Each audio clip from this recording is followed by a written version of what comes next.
അസ്സലാമു അലൈക്കും. ഇസ്ലാമിൽ ഏറ്റവും പ്രാധാന്യം നൽകുന്നത് ദഅവത്തിനാണ്. ദഅവത്തിൽ ഏറ്റവും പ്രാധാന്യം നൽകുന്നത് ജീവിച്ച് കാണിക്കലാണ്. കാരണം ഈ കാലഘട്ടത്തിൽ പ്രസംഗിച്ചിട്ടും വഅ്ദ് പറഞ്ഞിട്ടും നടക്കുന്നതിനേക്കാളും കൂടുതൽ പ്രവർത്തിച്ച് കാണിച്ചു കൊടുക്കണം. ഉദാഹരണത്തിന് ഒരാൾ ബസ്സിൽ കയറി. ഇപ്പോൾ നമ്മളെ കുട്ടികൾ മുത്തലിമാകുമ്പോൾ പ്രത്യേകം ശ്രദ്ധിക്കും. കുട്ടികൾ ബസ്സിൽ കയറിയിട്ട് മുതിർന്ന ആൾക്കാർ വരുമ്പോൾ ഞാൻ എണിച്ചു കൊടുക്കൂല. ആ ഒരു മട്ടത്തിലാണ് ഇരിക്കുന്നത്.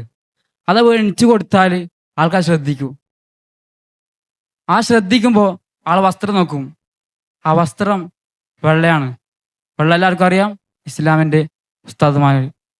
അപ്പോൾ അവിടെയാണ് ദഅവത്ത്. അല്ലാഹു സുബ്ഹാനഹു വ തആല 1,24,000 പരം അമ്പിയാക്കളെ ഇറക്കിയിട്ടുണ്ട് ലോകത്തേക്ക്. എന്തിനാ? ദഅവത്ത് ചെയ്യാൻ. എന്നാൽ 313 മുർസലീങ്ങൾ മാത്രമേ എവിടെയുള്ളൂ? ലോകത്ത് അള്ളാഹു ഇറക്കിയിട്ടുള്ളൂ. 313 മുർസലീങ്ങൾ. അഥവാ ദഅവത്ത് പ്രബോധനമായിട്ട് എല്ലാവരും ക്ഷണിച്ച് നടന്ന ആൾക്കാർ 313 ആൾക്കാരേ ഉള്ളൂ, അമ്പിയാക്കൾ. ബാക്കി എല്ലാവരും എങ്ങനെയുള്ള ആളാണ്? ജീവിച്ച് കാണിക്കാൻ വേണ്ടി ഇറക്കിയ ആൾക്കാരാണ്. എങ്ങനെ? ജീവിച്ച് കാണിക്കാൻ വേണ്ടി. ജീവിതത്തിലാണ് നമ്മുടെ ഓരോ സന്ദേശവും. പ്രസംഗം യൂട്യൂബിൽ എവിടെ നോക്കിയാലും കിട്ടും. പക്ഷെ ജീവിതത്തിൽ കാണിച്ചു കൊടുക്കണമെങ്കിൽ കുറച്ച് ടാസ്കാ, പ്രത്യേകിച്ച് ഇക്കാലഘട്ടത്തിൽ. ഒരു 19കാരനുണ്ട്, ഒരു വക്കീലാ, ഇന്ത്യയിൽ അറിയപ്പെട്ട വക്കീൽ. സ്വന്തം ജോലി വെടിഞ്ഞ് സമൂഹത്തിന് വേണ്ടി ഇറങ്ങിയ വക്കീൽ. ഇന്ത്യയുടെ രാഷ്ട്രപതി ഗാന്ധിജി, രാഷ്ട്രപിതാവ് നമ്മുടെ ഗാന്ധിജി. ഈ വക്കീലിന് എത്ര വേണമെങ്കിലും ശമ്പളം കിട്ടും, വെച്ചടി കയറ്റാണ്. പക്ഷെ ആ ശമ്പളമൊക്കെ കളഞ്ഞ്, ആ വാല്യൂ കളഞ്ഞിട്ട് ആള് എന്തായി? സമൂഹത്തിലേക്ക് ഇറങ്ങി. ആരെങ്കിലും മറക്കോ? ഒരിക്കലും മറക്കൂല. അത്രയും ശ്രദ്ധ നേടിയൊരു നേതാവാ. ഇന്ത്യയിലെ ഏറ്റവും ശ്രദ്ധ നേടിയ നേതാവ്. വേറെ രാജ്യത്ത് വക്കീലായിട്ട് ഇവിടെ വന്നിട്ട് വക്കീൽ ജോലി ചെയ്യാതെ സമൂഹത്തിൽ ഇറങ്ങി പണിയെടുത്ത ഒരു നേതാവാ.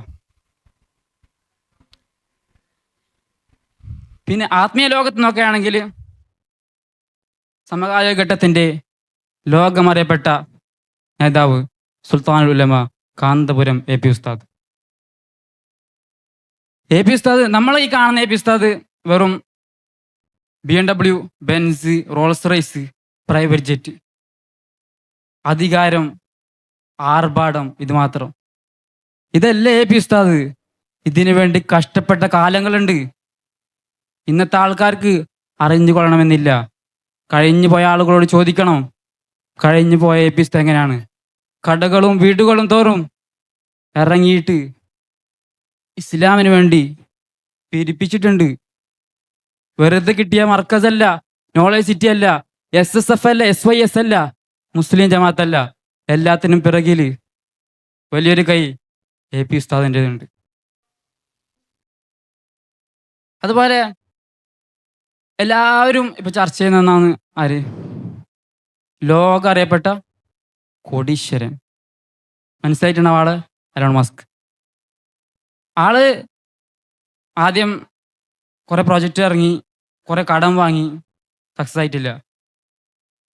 അങ്ങനെ കടം തീർക്കാൻ പറ്റാതെ ആളെ ഭാര്യ കുടുംബ കോടതിയിൽ കേസ് കൊടുത്ത് ഡൈവേഴ്സായി.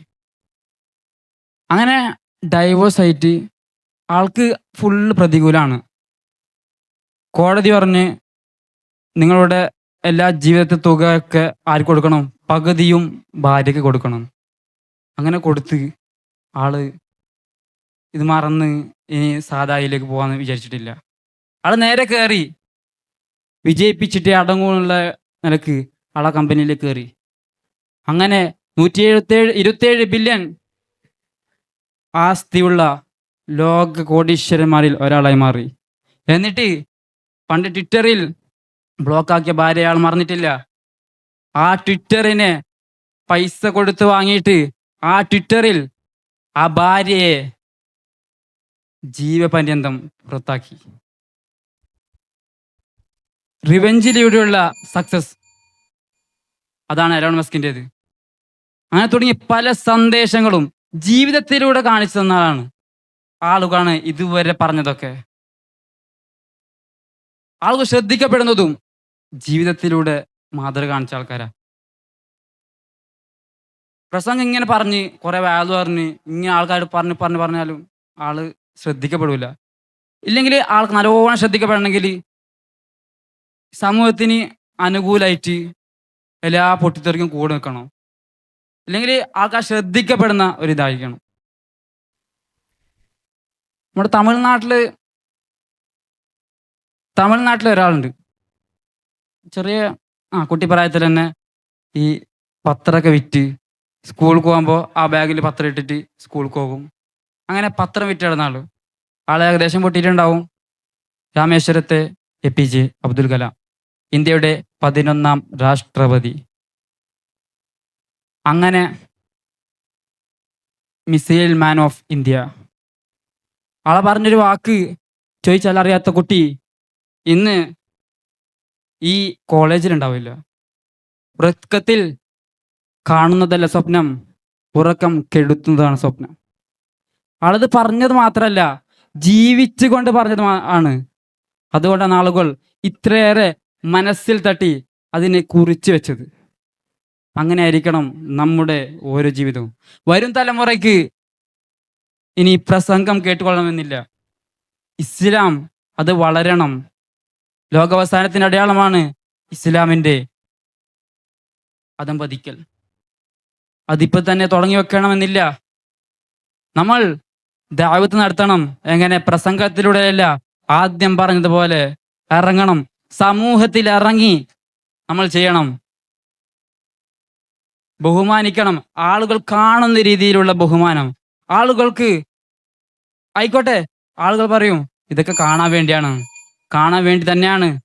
കാണാൻ വേണ്ടി മാത്രമല്ല, മനസ്സിൽ പടച്ചവനോട് ആഗ്രഹിക്കുന്നുണ്ട്. ആഖിറം കൈവച്ചുകൊണ്ട്, താൻ പാതി ദൈവം പാതി എന്ന് പറഞ്ഞതുപോലെ ദൈവത്തിനെ ആശ്രയിച്ചുകൊണ്ട് നമ്മുടെ പ്രയത്നങ്ങളിലായിരിക്കും നമ്മുടെ വിജയം.